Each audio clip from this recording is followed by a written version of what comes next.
Naisubukan ng bilyonaryo ang kanyang manugang. Nagsuot siya ng uniforme ng isang janitress at sumakay sa flight ng kanyang manugang. Ngunit hindi inaasahan, nakaharap niya ang isang mayabang na flight attendant. Nakita ko si Xiaomi na nakasuot ng simpleng damit. Agad siyang sinaway ng flight attendant. Akala niya, ang taong ito ay hindi kayang bumili ng first class ticket. Nakita ang bastos na ugali. Agad na nagtanong si Xiaomi, bakit hindi mo tiningnan ang ticket ko? Di inaasahan, sinampal siya agad ng flight attendant. Kapitan Chin. Nang makarating si Chin at makita ang kanyang ina, pareho silang nagulat. Lumalabas, gusto ng babae na pagsikapan ng anak na babae niya. Kaya itinago niya ang kanyang tunay na pagkatao.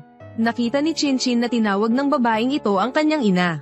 Humingi ng paumanhin ang flight attendant. Ngunit agad din siyang pinagbawalan. Sinisi ni Chin ang kanyang ina dahil hindi siya nito sinabihan. At ang ina naman ay nagtanong, bukas na pala ang kasal mo, bakit hindi mo sinabi sa akin? Nahihiyang sumagot si Chin, dahil natatakot akong tatutol ang biyenan ko. Alam na ng nanay mo, kapitan ang boyfriend mo. Mayaman ang pamilya ng biyenan mo.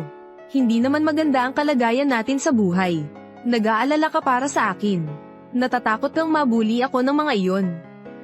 Nay, salamat sa iyong pag-unawa. Okay, alam ko na. At oras na para sa pag-alis ng eroplano. Dumating na rin ang biyenan ni Chin. Agad na sinermo na ng manugang dahil sa suot nitong pangprobinsya. At bumili lang ng 2 ordinaryong tiket. Nakita iyon ng bilyonaryang babae. Tinanong niya kung ano ang nangyayari. Ayos lang, nanay. Sige na, Chin. Nagalit ang biyenan dahil akala niya economy class ang binili ni Chin para sa kanya. At ang VIP ticket ay para sa kanyang ina. Sinigawan niya si Chin dahil hindi pa ito umuwi sa bahay ng asawa. At isipin mo na lang kung paano mag-uuwi ng pera. Narinig ko ito, kahit ang mayamang babae ay hindi siya pinansin. At binigay ang upuan sa first class. Pero isa lang ang upuan sa first class. Umasa ang biyenan kay Chin dahil siya ang team leader. Hindi siya nag-abala. Gusto niya na ang anak niya ay may upuan din sa first class. Pagkatapos, pumunta sila at umupo sa upuan ng mayamang babae. Para maging maayos ang biyahe. Nung mga oras na iyon, tumawag ang sekretarya at sinabing kulay lila ang upuan. Nakatanggap din ng anunsyo si Chin. Agad siyang tumakbo. Nanay, ito po ang upuang nakalaan para kay Chairman Shen. Nay, tumayo na po kayo, Nay. Kung malaman ng Shen Corporation ang ginawa mo, tapos na tayo. Sige, gusto niyang umupo. Di hayaan mo siyang umupo. Pagkasabi niya noon, may anunsyo na, aalis na ang eroplano. Kaya kinailangan ng umasikaso ni Chin ng ibang trabaho. Nang gusto nang ilipat ni Xiaomi ang kanyang mga gamit, muli siyang inasar ng mapanlinlang na dalaga. Tunay ngang isang tagalinis. Saan man siya magpunta ay may dala siyang sirang bag. Ninang Lin, kayo ay isang mayamang pamilya. Ganito ba talaga ninyo tinuturuan ang inyong mga anak?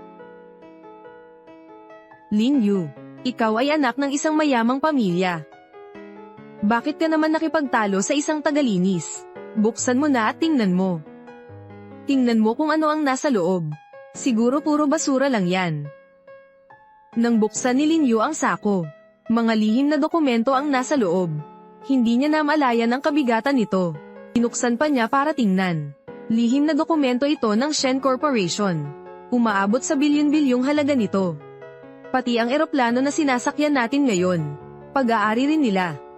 Nang mga sandaling iyon, ang babae ay nag-react. Magnanakaw, Xiaomi, ang mga dokumentong ito. Ang mga namungunang pinuno lang. At ang bagong presidente ang may access. Hindi ka magnanakaw, maaaring si Presidente Shen ang naglagay niyon sa basurahan mo. Hindi naman mali ang pag-unawa mo. Maglalakas loob ka pang magpanggap na presidente ng Shen Corporation. Hoy! Ang eroplano ay nakaranas ng malakas na bagyo. Kaya naman, lubha itong umuga. Lalong lumalakas ang bagyo. Humiling ang kapitan ng pagbabago ng ruta. Resulta nito ay ang pagkaantala ng signal. Sa mga oras na ito, nagkagulo na sa loob ng eroplano. Nawalan na ng pagpipigil si Xiaomi. Para sa kaligtasan, ipinag-utos niya kay Chin na baguhin ang ruta. At bilang presidente, Ginamit niya ang satellite para makipag-ugnayan sa kanyang sekretarya. Opo, ipaalam mo. Ay clear ang airspace. Lahat ng eroplano ay dapat umiwas sa ruta ng presidente. Himpapawid ng lalawigan ng NAM. Alpha Zone 666. Paglihis ng ruta. Sentro. Sinunod ko na ang utos na magbigay daan sa Pangulo. Natanggap na ng Flight 504 ang utos. Nakatanggap ng anunsyo ang mga eroplano. At naisip ng kapitan na napansin siya ng Pangulo. Hinahangaan din siya ng mga katabi. Tunay ngang isang mahuhusay na piloto na pinili ng chairman. Hindi ko akalain na ang nanay pala ni Chinchin ang may gawa nito. Pagkatapos makalma ang lahat, si Xiaomei ay naging bayani. Magpapasalamat sa kanya ang lahat pagkalan sa eroplano. Pero sinampal ng babae si Xiaomei. Akala niya ay kasalanan ito ng anak niya. Ang anak mo. Tama ang sinabi ng nanay ko. Isang tagalinis, may hawak na satellite phone. Nagkukunwaring may kausap sa telepono, puro kalokohan. Para magnakaw ng trabaho ko. Hafong. Pero ang nanay ko. Tumawag siya. Ang nanay mo. Chin. Tinatanong kita. Anong ranggo ang kailangan para linisin ang kalangitan? Chairman ng Shen Corporation, kahit papaano. Tagalinis lang siya. Paano naman siya magiging chairman? Pero, sagutin mo ako. Nang marinig niya iyon, nagalit ang mga pasahero, dahil ang kapitan ay iniisip lamang ang kanyang karangalan. Nagkunwari siyang inaaliw si Chinchin. Bukas na ang kasal, sabi niya. Magpabook ka ng round trip ticket para sa nanay mo. Ayaw niyang mapahiya sa kasal. Kapitan ha, grabe naman kayo. Grabe man o hindi, mamaya na natin yan pag-usapan. May gagawin pa ako. Tagalinis. Mamaya na pag nakatanggap ka na ng premyo mo, linisin mo ang bakanteng espasyo na yun. Magpanggap na ako ang chairman ng Shen Corporation. Ako nga ang chairman ng Shen Corporation. Huwag kang magbiro. Hindi ako nagbibiro. Dati, wala pa akong nakikitang tamang pagkakataon para sabihin. Dahil malapit na ang kasal mo. Hindi ko na itatago ang aking tunay na pagkatao. Hafong. Ako mismo ang presidente ng Shen Corporation. Ang titulong talented, ako rin ang magbibigay niyan sa iyo. Ano iyon? Ikaw si Presidente Shen. Hindi ba ako nagkakamali ng dinig? Hindi, tama nga. Mga ginoo at binibini, nakalanding na ng tuluyan ng eroplano. Pinapayagan na po kayong bumaba sa harapan. Salamat po. Tagalinis, bakit ka nagsinungaling? Hafong, anong ginagawa mo? Nanay. Sasanduan na tayo ni Kim Secretary. Sa wakas, dumating ka na rin. Dito. May nagpapanggap na si Chairman Shen. Aayusin ko na siya. Chairman Shen. Secretary Kim, totoo ba ang sinasabi mo? Ano iyon? Siya si Chairman Shen.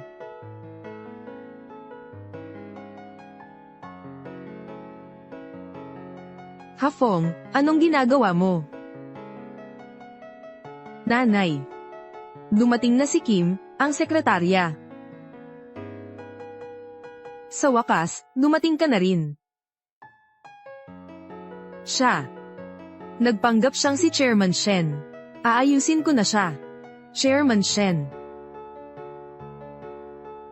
Ano iyon? Siya. Pasensya na, mali ata ang tao. Maaari na po kayong bumaba ng eroplano.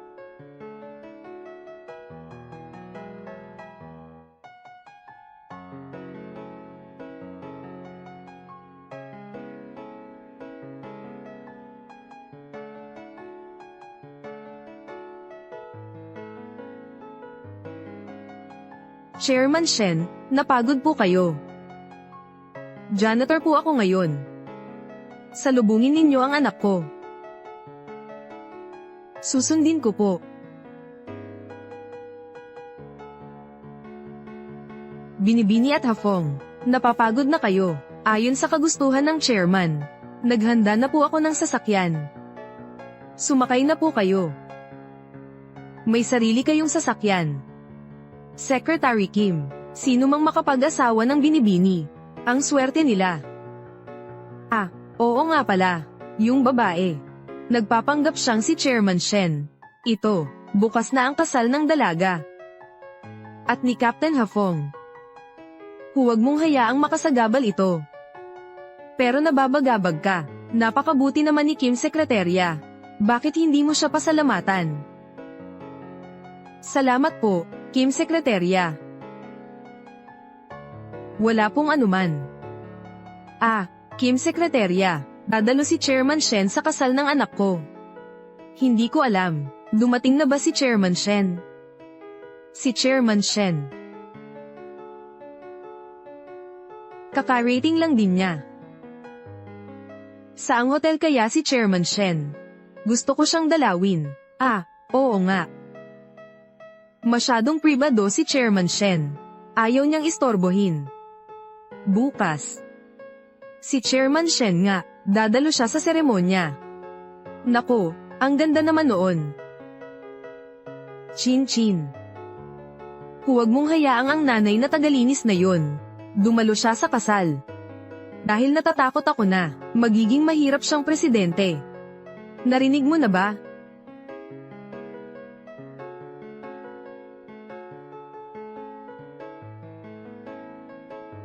Sumakay na kayo. Sige na, sige na. Ang babaeng iyon, talaga bang iniisip mo, na para sa iyo ang sasakyan na ito? Kung hindi dahil sa akin, huwag mong gagalawin ang sasakyan ng chairman. Umalis ka na, umupo ka na sa likod. Nahihiya na ako. Sumusobra ka na, ayos lang, hayaan mo siyang umupo dyan.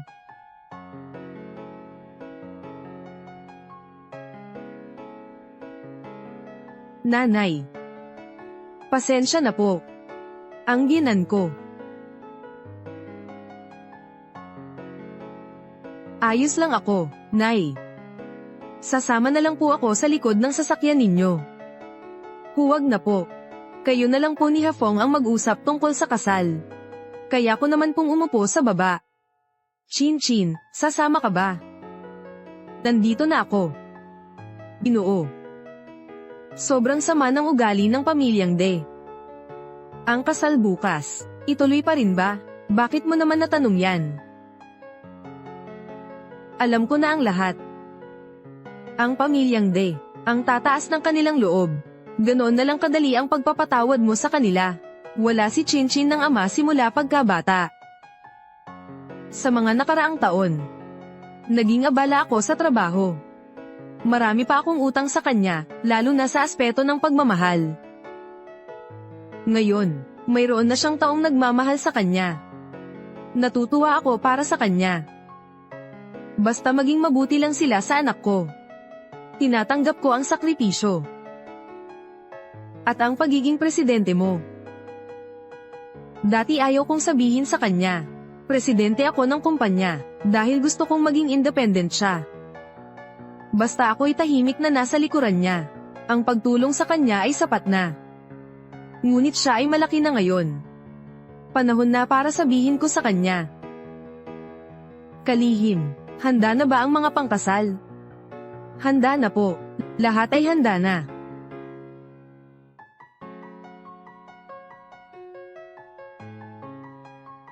Ang mga bagay na ito ay mga material na bagay lamang. Hindi na kailangan ng karangyan. Nasaan ang kontrata? Nasa huling pahina iyon. Pirmahan lang po ito ng Binibini. Pagkakabisa na ang kontrata. Nakasaad sa kontrata, si Hafong ay magkakaroon ng 30% na karapatan. Kung mayroong kailangang baguhin, sabihin mo sa akin. Chairman Shen. At ito pa. Sabi mo, pangalawang pangkalahatang tagapamahala Jinhua. Matapos malaman na nag-asawa na ang dalaga. Gusto niyang pumunta para makipagdiwang. Gusto rin niyang tanungin ka. Tungkol sa pag-promote kay Kapitan Hafong. Dadalhin niya ang papel ng kanyang pag-promote sa kasal. Okay lang. Masayang araw bukas. Kung sino ang gustong pumunta, pumunta na lang. Walang problema. Chairman Shen, ang iyong damit. Handa na po. Sandali lang. Sige, okay na ito ang suot ko. Kumusta? Nasa hotel na ako. Magpahinga ka na. Magkita na lang tayo sa kasal. Magkita na lang tayo sa kasal ha. Palem.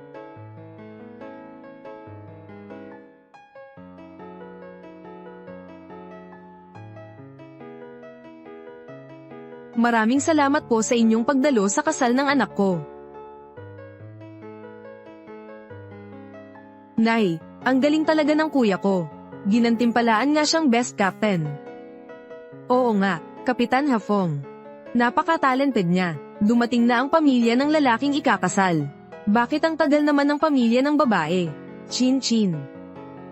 Ang nanay mong janitress, parang hindi siya pupunta, ano? Dea. Importante naman talaga ang araw na ito para sa akin, ah. Siya pa naman ang nanay ko. Nanay mo. Sasabihin ko sa iyo, ang mga bisita ay pawang mayayaman. At pati na rin ang mga kasamahan ng anak ko. Huwag mong hayaang makita ng nanay mong tagalinis. Napapahiya ako sa kanya. Chin Chin, pasensya na. Nalate na ako, Dea. Hindi ba ako nagpapabagal? Ano bang nangyayari, Chin Chin? Ang nanay pala ng bride ay isang tagalinis. Imposible naman iyon. Ang laki ng kahirapan niya. Hindi sila karapat-dapat sa pamilya ko. Nakakasuka. Nanay, bakit ka nakaganyan? Nahihiya ka ba sa akin? Nanay, alam mo naman, mahalaga sa biyenan ko ang pagpapakita ng magandang imahe. Kasalanan ko rin naman to. Masyado akong abala, hindi pa nagbibihis. Nakakahiya naman ito. Manager, nandito po ako. Paalisin niyo po ang taong ito. Teka lang. Nanay ko naman po siya eh. Nanay mo, ang kasalang ito ay sa iyo. Ito ay inihanda ng pamilya de. Maraming mahalagang bisita ang narito. Pinayagan mo ang iyong ina na pumunta rito. Na may maruming damit pang linis. Para mapahiya tayo. Kung may alam ka, umalis ka na rito. Dea. Masyado akong abala kaya hindi na ako nakapagpalit ng damit. Pasensya na po. Pagpapaumanhin lang ba ang katapusan nito? Kasal ng anak ko. Dapat hindi ka na lang pumunta rito. Manager, excuse me. Anong klaseng trabaho ba yan? Ilang beses ko na bang sinabi sa iyo? Ang anak ko ay si Kapitan Hafong. Siya rin ang inyong VIP guest. Malaking handaan ito ngayon. Huwag ninyong hayaang makapasok ang mga walang kwenta rito. Bilisin ninyo. Paalisin ninyo ang babaeng iyan. Ilabas ninyo siya. Opo. Manager, huwag na po. Umalis na po kayo. Ikaw. Ikaw talaga ang. Umalis ka na rito. Umalis ka na. Ipaalam sa mga department head at lahat ng empleyado ng hotel. Magtipon sa damuhan numero 3. Dali. Mga tagalinis. Nakakita ka na ba? Malapit ka nang matanggal sa trabaho. Bago ka umalis, sa tingin ko, sulitin mo na lang ang oras mo rito. Pati na ang lahat ng empleyado ay paalisin ka na. Dapat mong ipagmalaki iyan, manager ng hotel. Pakiusap ko po. Huwag niyo po siyang paalisin. Chin Chin, huwag kang mag-alala. Walang makakapagpaalis sa akin.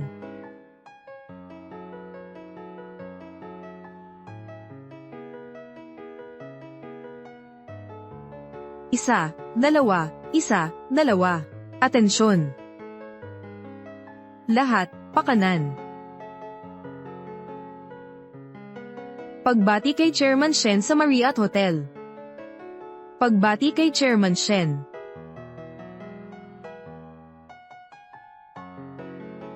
Ninakaw mo ang asawa ng iba. Vivi. Bakit mo ako sinasaktan? Anong karapatan mong mang-api ng iba? Hayop ka. Hindi ka ba tinuruan ng magulang mo? Ngayon, tuturuan kita. Vivi. Mabaho kang hayop, nang ahas kang saktan ako. Pagbabayaran mo ito. Mga tauhan ko, nandito ako. Ihulog ninyo siya sa lawa. Yun na. Opo, sino ang maglalakas loob? Huminto ka. Regalo ito ng tatay ko sa chairman. Paano napunta sa'yo yan? Tawagan mo ang nanay mo. Hello, kamusta na, anak ko? May isang bastos na katulong. Suot ang kwintas ni Chairman Shen. Anong sinasabi mo? Ang kapal ng mukha niyang magnakaw ng regalo ko para sa chairman. Pakidalian mo na siya. Huwag kang mag-alala. Ako na ang bahala rito. Parating na si Chairman Shen. Siguraduhin huwag kang magpapagulo, ha? Opo. VV. Ano iyon? Sabi ng tatay ko, darating na raw ang chairman. Magaling. Napakagaling. Mga tao. Sabi na ng tatay ko, asikasuhin ninyo ang maduming tagalinis na iyan. Nagpapanggap pa rin siya. Mali pala ang nakita ko. Dapat makita ng anak ko ang inyong mga mukha. Kung hindi dahil kay Chinchin, hindi ko rin sana ma-promote si Hafong. Teka. Sabi mo, ang pagiging isang mahuhusay na kapitan ay ibinigay mo. Oo. VV. Sino ba ang kausap mo? Ang hayop na iyon. Huwag mo siyang kausapin ng ganyan. Asikasuhin mo na iyan. Alam ko na. Tatawagan ko ang chairman. Kung sakaling dumating siya, dapat ninyong siya itanggapin ng maayos. Ang pangalan ng presidente ay Shen Xiaomei. Huwag ninyong maliin. Ibinababa ko na ang tawag. Tay, ano nga ulit ang pangalan ng presidente Shen? Bakit, VV? Ang pangalan ng presidente ay Shen Xiaomei. Sa Marriott Hotel. Darating siya rito. Dapat ko siyang salubungin. Ano, si Shen Xiaomei? Natatakot ka na ba? Gawin mo na. Tigil. VV. Ang babaeng ito, Xiaomei din ang pangalan. Siya kaya si Ginang Shen. Marami namang magkakapareho ng pangalan at apelyido. Paano naman naging tagalinis si Ginang Shen? Ang anak niya, imposible namang maging isang walang silbing flight attendant. Hindi ba pwedeng magsuot ng ganito ang isang presidente? Tagalinis, anong sinasabi mo? Dati, akala ko si Huadan ay isang taong may talento. Hindi ko inaasahan na may anak siyang babae na kagaya mo. Hua Vivi, hindi ka ba natatakot na baka tumawag dito ang telepono ng tatay mo? Sa tingin mo ba ay tatawag si Mr. Hua sa'yo? Ano ka ba? Huwag kang mag-alala, hipag. Sinisiyasat ko na ang pamilya ni Chinchin. Maaga namatay ang asawa ni Shamyo. Nagtatrabaho siya bilang isang tagapaglinis. At pinalaki niya si Shen Chinchin. Kung hindi dahil sa tulong ng kapatid ko, isang babaeng hamak na tulad niya, hindi magiging flight attendant. Kahit lumuhad pa siya at humingi ng tawad, wala siyang karapatan. Direktor Hua, tawagan mo ang isang tagapaglinis. Napakahambog mo naman. Oo nga. Kung tatawagan ka ng tatay ko, magluluhod ako sa harapan mo, at magpapaumanhin.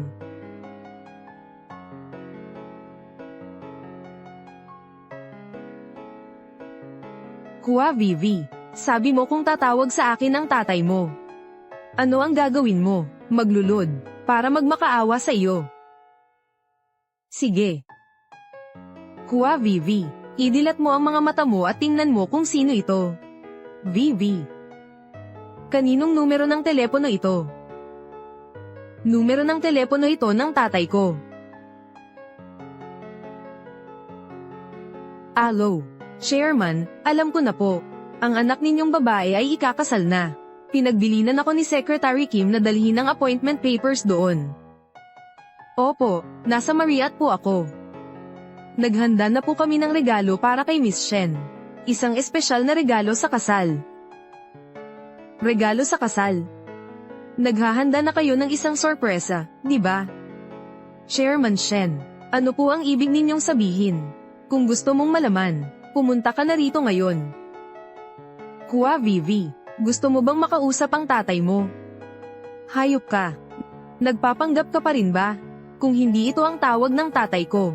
Ngayon, ikaw at ang anak mong babae. Lahat kayo ay mamamatay. Siya ba ang tatay mo? Makinig ka na lang.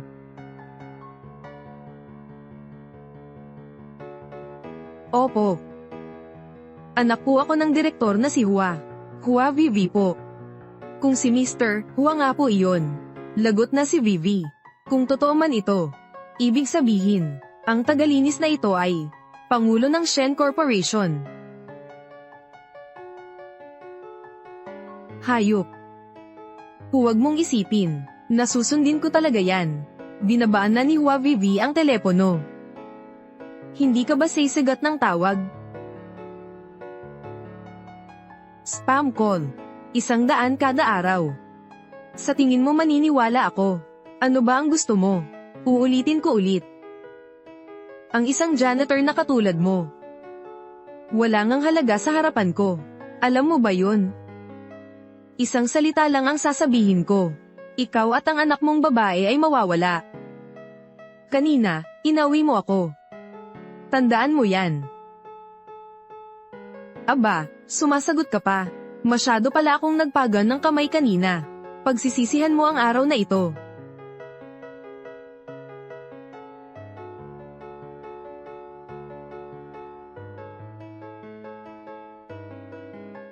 Bakit? May mali ba sa sinabi ko?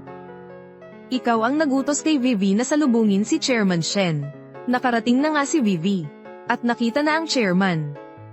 Hindi tama ito. Masyado ka nang nag-iingat, sabi sa akin ni Vivi. Aagawin daw niya ang asawa ngayon. Mamaya na, maghahanda pa tayo ng regalo. Ang pangalan niya ay Hafong. Hafong. Sino yun? Siya ay apelyidong Tran. Ang pangalan niya ay Tran Hafong, siya ay isang kapitan. Narinig ko. Ang mga Tran ay nagpakasal sa anak na babae ng kanilang kasambahay.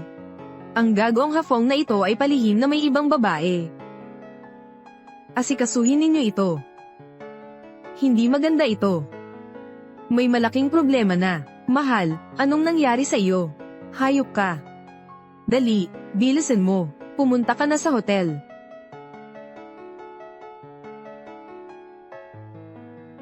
Ayos ka lang ba? Ano ba ang ginagawa ninyo? Mga walang silbi. Pira-pirasuhin ang mga binti niya. Gusto kong lumuhad siya sa harapan ko. Sino ang mangangahas na saktan ng ina ko? Susugal ako ng buhay ko. Sige. Kayo'y magsasama. Sino ang magtatangka? Hua Vivi. Hindi na kailangang maghintay pa. Papaparaisin ko ang pamilyang Hua para hindi na sila muling bumalik. 2 maruruming pulubi. May ganap ang maging mapagmataas. Akala ninyo ba natatakot ako? Ang katayuan ng pamilyang Hua. Isang salita lang, mapapawi ka na. Aksyon. Hindi nyo ba naririnig? Mga tanga. Umakyat na kayo. Tigil. Nanay. Hua Vivi. Siya ang anak ni Mr. Hua. Grupo ng Shen. Natatakot na ako. Chin-chin, ano ang gagawin mo? Ginang Hua. Kasalanan ko ito at ng aking ina. Patawarin mo lang ang aking ina. Gagawin ko ang lahat. Lumuhad ka. Chin-chin, anong ginagawa mo? Tumayo ka na. Chin-chin, tumayo ka. Lahat ng ito'y kasalanan mo. Bitawan mo ako. Tama. Lumuhad ka at yumuko ka ng 2 beses. Tingnan natin. Sige na.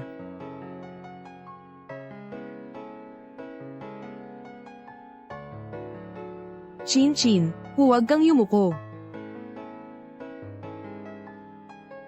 Okay na ba? Hindi mo ba ako naiintindihan? Ang sinasabi ko ay, dapat yumuko at magmano sa akin ang nanay mo. Ang sabi mo kanina ay, yuyuko ako at magmamano sa iyo. Pakakawalan mo ang nanay ko. Mahal ko. Ano ba ang sinabi ko? Wala.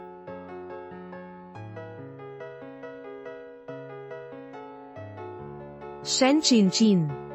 Magiging masoner ang katulong ka sa bahay ko. Hindi ba maganda iyon? Bakit mo ba kailangang makialam sa taong ito? Sinubukan nitong magpakamatay. Sino ba ang dapat sisihin? Tran Yafong, Hua Vivi. Ano ang balak ninyo? Ano pa nga ba?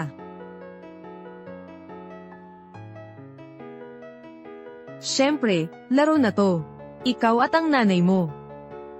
Hayop ka, bitawan mo ang anak ko. Bodyguard. Dakpin ang taong ito at itapon sa tubig.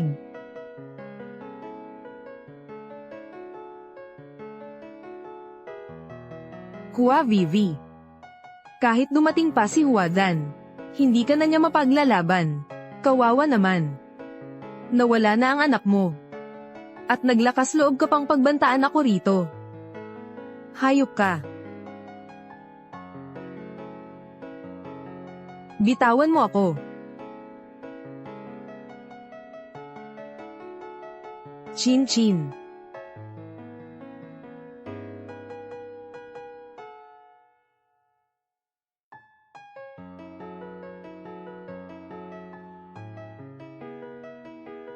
Saklolo. Bumaba ka dyan at pagsilbihan mo siya.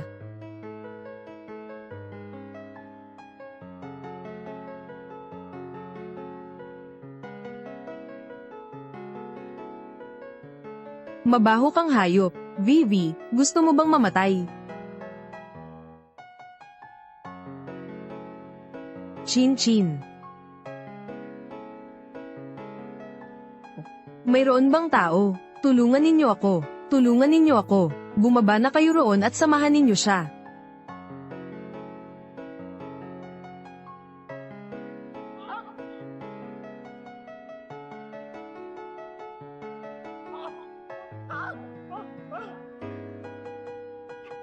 Mabaho kang hayop. Vivi, sawang-sawa ka na ba sa buhay?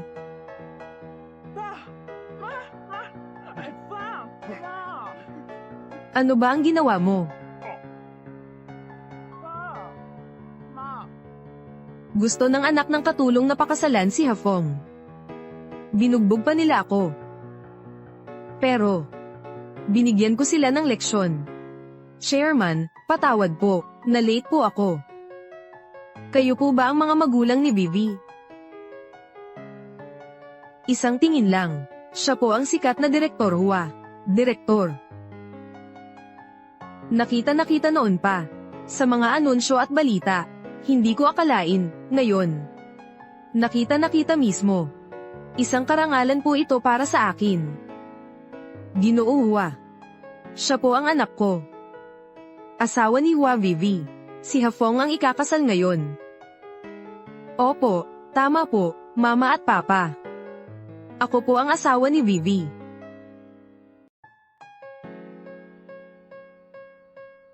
Mama at papa. Kasalanan po ng anak ninyo at ng ina niya ang paglilinis. Kaya ako po ay naantala. Sa pagsalubong sa inyo. Taos-pusong humihingi ng paumanhin si Hafong.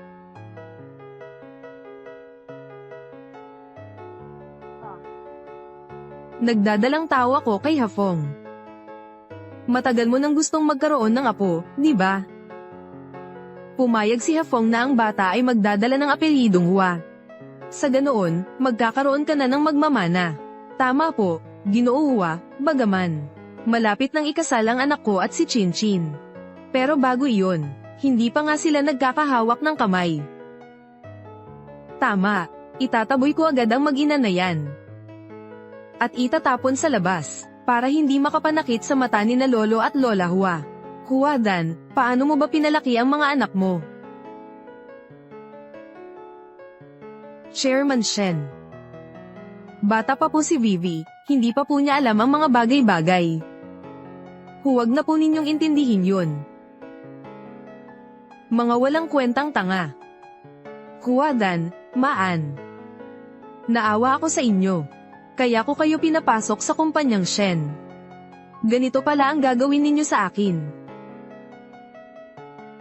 Shen Xiaomei. Magtatapang ka pa. Hayop ka, umalis ka dyan.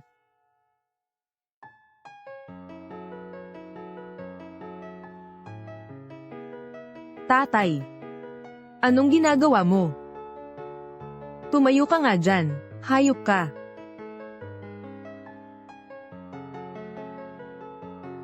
Ano ang ibig mong sabihin? Alam mo ba kung sino siya? Isa lang siyang janitress. Siya ang chairperson ng Shen Corporation. Shen Xiaomei.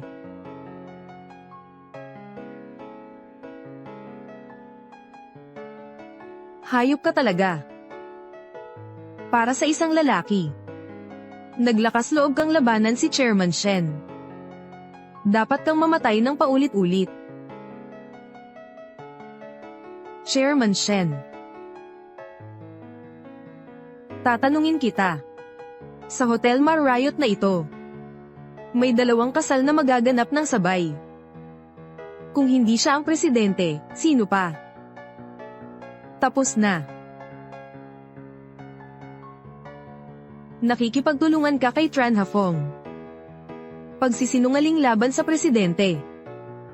Ngayon, kahit na ang emperador pa ang pumunta rito, hindi ka na niya maliligtas. Kung siya si Chairman Shen. Kung ganoon, si Shen Qianqin ay ang prinsesa ng mga Shen. Palagay ko'y nagkamali tayo ng pagkakataon. Para yumaman. Nako, maling-mali, hindi pa tapos ang lahat. Pagbabayaran ninyo ito. Pangulo. Paano natin sila haharapin? Isang salita lang, bahala na ako. Huwag po ninyo akong parusahan, pag susumamo ko po. Lumuhad ka sa akin. Halika rito, lumapit ka. Alam mo na ang iyong kasalanan. Natatakot ka na ba? Lumuhad ka. Kung tatayo ka, papatayin ko ang mga binti mo. Ang pagpaparusa sa kanila, nasa iyo na iyon. Ang mga paghihirap na dinanas ni Qianqin. Ipapamukha ko sa kanila ng 100 ulit. Chairman, huwag kayong mag-alala. Mga bodyguard. Dakpin lahat sila. Aasikasuhin ko na sila. Tay, nanay, tulungan mo ako, kung hindi ko siya mismo haharapin. Hindi ko mapapatawad ang aking galit. Chairman. Mamaya, hihingi ako ng tawad sa iyo. Sige. Qianqin. Pinaghirapan kita, anak. Ayos ka lang ba? Prinsesa Shen. Magpalit ka na ng damit.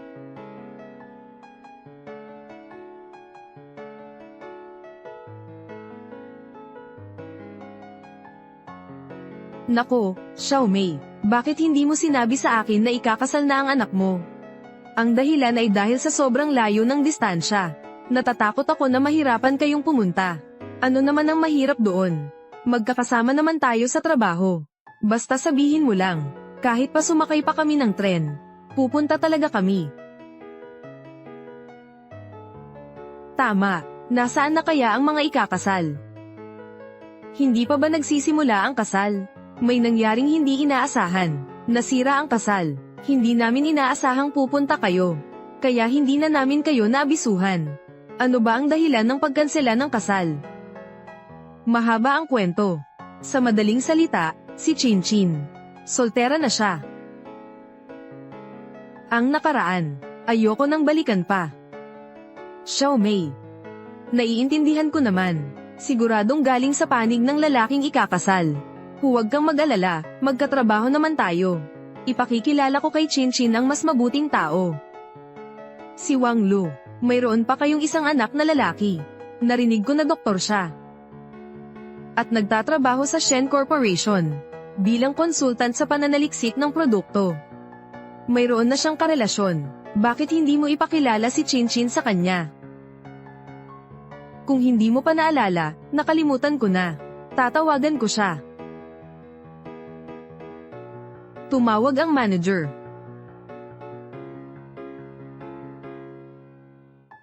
Nag-absent kayo ng walang palem. Gusto niyo pa bang magtrabaho? Sir, humingi naman po kami ng permiso. Wala akong pakialam. Ituturing ko na lang kayong absent without leave. Pati si Xiaomei, isama na natin.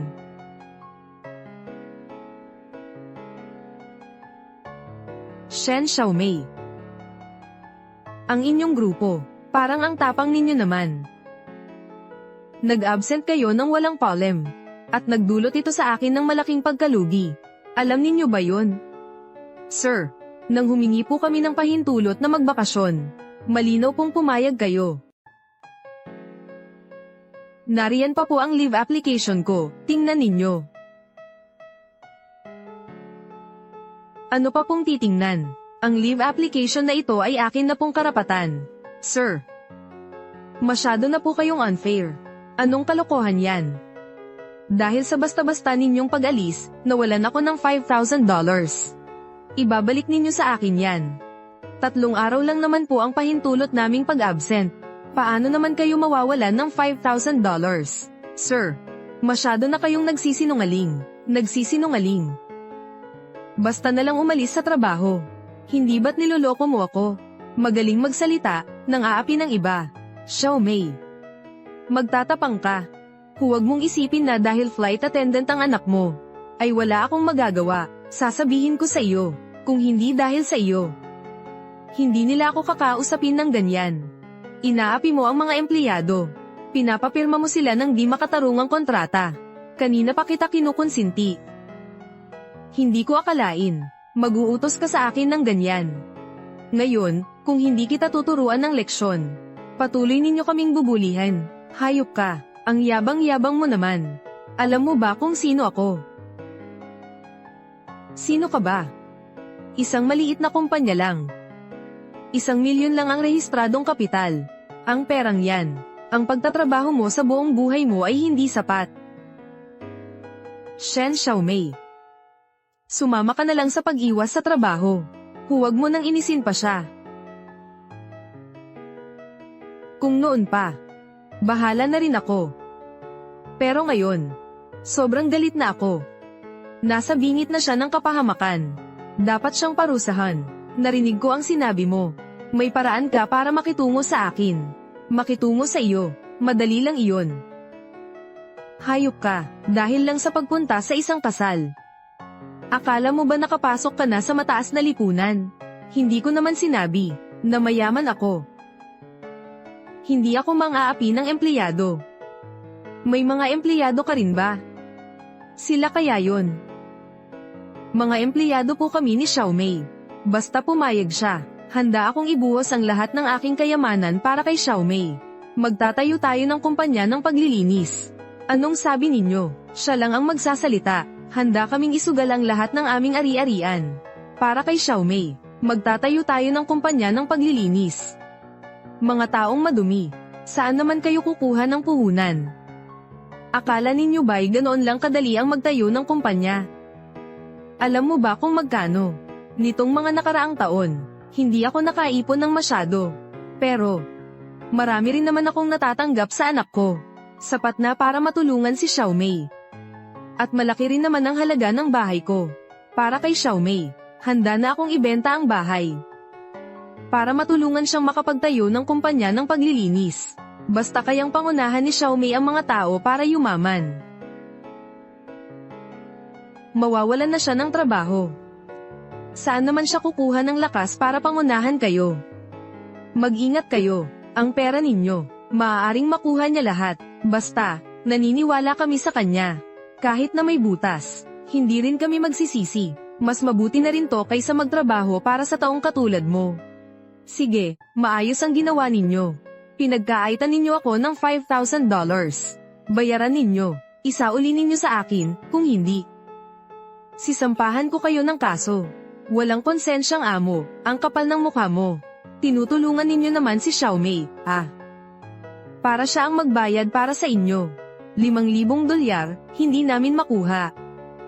Kanina, kayo ang gustong magsampa ng kaso sa amin. Subukan ninyo. Tanggalin mo agad si Wang Bang sa trabaho. Ano man ang dahilan. Wang Bang, kung gagawin ko iyon, mahihiyang ba ako sa'yo? Ang sarili ko lang ang aking kinasusuklaman. Wala akong mabuting tiyahin, Wang Bang.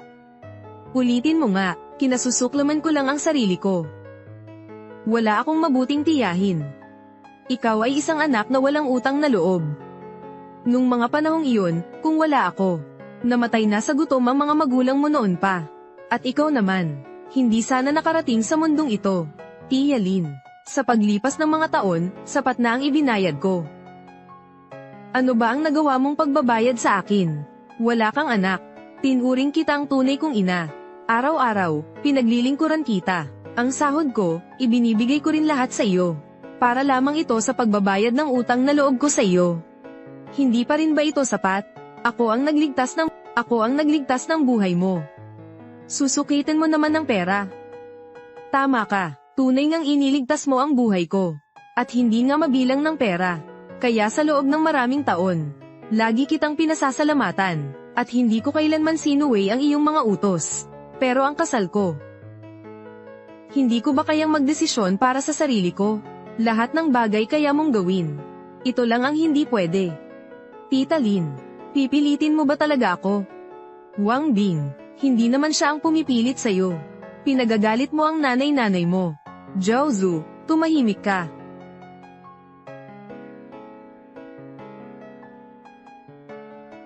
Tita Lin, ngayon, tinanggal na ako sa kumpanya ng mga Shen. Wala na akong pera para sa iyo simula ngayon. Ang buhay mo sa hinaharap. Umasa ka na lang sa sarili mo. Ano ba ang kinakatakutan mo? Peke lang siya. Paano ka naman Peke lang siya. Paano ka naman mapapatanggal? Ganito na nga, iniisip mo pa rin bang nagsisinungaling siya? Dahil lang ba, hindi ka ba nila sinama sa paglilibot sa Shen Corporation? Syempre hindi. Kung pinagtatanggal ka na, at utos pa ito ng chairman, bakit hindi ka pa nabibigyan ng abiso mula sa Human Resources? Tama, Wang Bang. Peke siya. Ano pa ang inaalala mo? Ate, inaamin ko, buhay pa si Wuong Bang ngayon dahil sa iyo. Pero dahil din sa iyo, nawala ang kanyang trabaho. Maglakas loob ka bang sabihin na sinira ko iyon? Hindi ba't ganoon nga? Pinapangako ko sa inyo na hindi darating ang balita ng pagpapaalis sa trabaho. Ano ang panigurado mo, kung sakaling matanggal si Wuong Bang sa trabaho? Tutulong ka ba sa kanya para maghanap ng bagong trabaho? Matutulungan ko siyang makahanap ng trabaho. Tiyak na dahil sa kanyang diploma.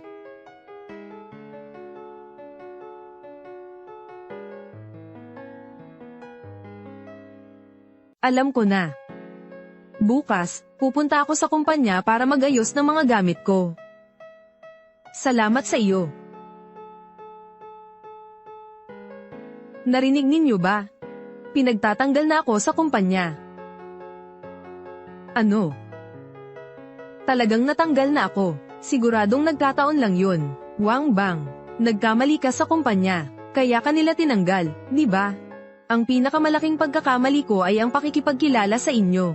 Wang Bang. Ganon mo ba ako kakausapin? Mas matanda ako sa iyo.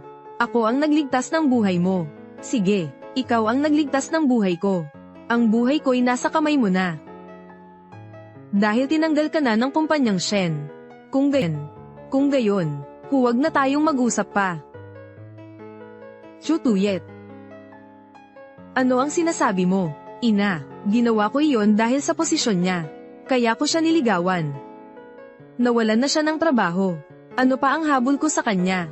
Chu Tuyet. Hindi mo pa nagustuhan si Wang Bing. Walang tunay na pagmamahal sa mundong ito. Ang mga taong narito, lahat sila ay naghahanap ng pakinabang. Ulitin mo nga, kahit 100 ko pang ulitin, ganoon pa rin. Tita Lin, kung hindi ka binibigyan ni Wang Bang ng pera kada buwan, ituturing mo pa rin ba siyang anak mo?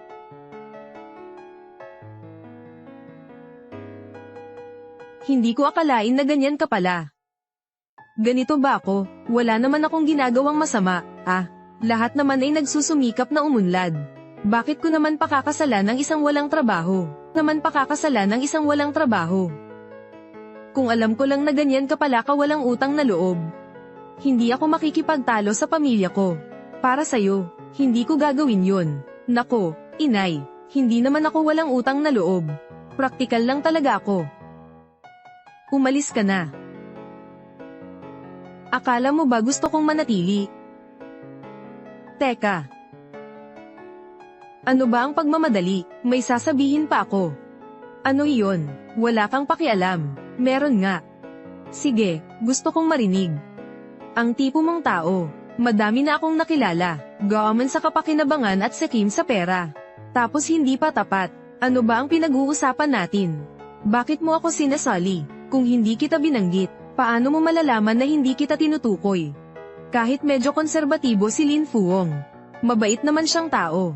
Hindi niya pinabayaan si Wang Bang sa oras ng kanyang paghihirap. So ang ibig mong sabihin, masama akong tao. Hindi mo ba alam kung mabuti ka o masama? Susunod, may gusto akong ipahayag. Ibibigay ko ang lahat ng aking shares sa Shen Corporation. Kay Wang Bang at sa aking anak na babae para pangasiwaan. Ano? Anong sinabi mo? Baka mali ang dinig ko. Chairman Shen, ibibigay mo ba ang mga shares sa aking anak? Oo naman. Hindi pwede, Chairman. Wala akong karanasan sa pamamahala. Bukod pa rito, ikaw ang nagtayo ng Shen Corporation. Kung ibibigay mo sa akin, ano kaya ang sasabihin ng ibang tao? Nagkakamali ka ng pagkakaintindi. Ipinagkatiwala ko lang sa iyo at kay Chinchin ang pamamahala ng kumpanya. Ang mga ari-arian ng korporasyon ay akin pa rin. Alam ko na, pero wala akong karanasan sa pamamahala. Bukod pa rito, hindi rin ako karapat-dapat dito. Ang karapat-dapat o hindi ay desisyon ko.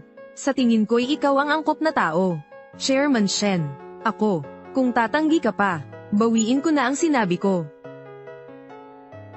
Ako na ang sisigat para kay Wang Bang. Xiaozu, anong ginagawa mo? Wang Bang. Naguguluhan lang ako sandali, lalaki ka naman. Hindi ka siguro magagalit sa akin. Nakakilala na ako ng maraming klase ng tao. Pero wala pa akong nakitang katulad mo. Wang Bing, bakit mo naman ako sinasabihan ng ganyan? Dati, pinatalsik ako sa trabaho dahil sa iyo. Naaalala ko na ang sinabi mo. Ngayon naman, sinusundan mo na naman ako. Hindi ka ba nahihiya? Wang Bang, sabi ko na nga ba? Nagkamali lang naman ako sandali. Bakit ba ayaw mong kalimutan? Gusto mo nang kalimutan pero ayaw ko. Hindi lahat ay katulad mo. Isang sekim. Chutuyet. Hindi kita kailanman tutulungan. Problema mo yan. Ikaw na ang bahala. Nay, ina, nagkakamali ka. Hindi kita kailangan ng tulong. Ang ibig kong sabihin ay, kung hindi dahil sa iyo, hindi rin naman kami nag-away ni Wang Bang. Ibinibintang mo sa akin lahat ng responsibilidad. Responsibilidad mo naman talaga iyon. Hayop ka, wala kang katwiran. Ina, ganito ka pa ba magsalita sa akin? Kung ikukumpara sa iyo, napakalayo ko pa. Ikaw.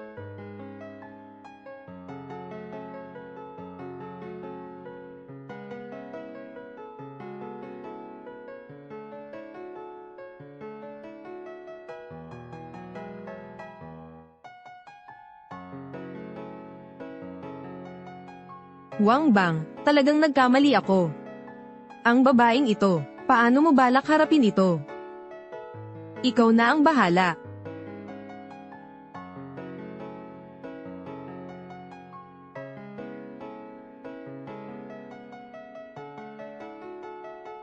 Sige, naiintindihan ko na. Uuwi na ako agad. Shen Xiaomei, may kaunting aasikasuhin ako sa bahay. Kailangan ko nang umalis.